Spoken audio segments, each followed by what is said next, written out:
చేసిన మీడియా సోదరులందరి దగ్గర ధన్యవాదాలు తెలుపుకుంటూ, ఈరోజు ఎన్టీఆర్ జిల్లాలో మరీ ముఖ్యంగా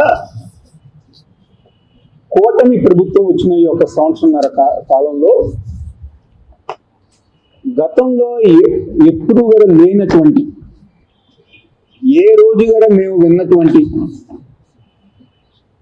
సంఘటనలు కానివ్వండి, లేకపోతే కార్యక్రమాలు కానివ్వండి, ఈరోజు కూటమి ప్రభుత్వంలో ఉన్న ముఖ్య నాయకులు, ఎమ్మెల్యేలు కానివ్వండి, పార్లమెంట్ సభ్యులు కానివ్వండి, మంత్రులు కానివ్వండి, ప్రతి ఒక్కరు కూడా నీచమైన కార్యక్రమాలు చేస్తున్నారు. గత వారం రోజులుగా మీరు అందరు కూడా చూస్తూనే ఉంటారు. దేవాదాయ శాఖకు సంబంధించిన భూములు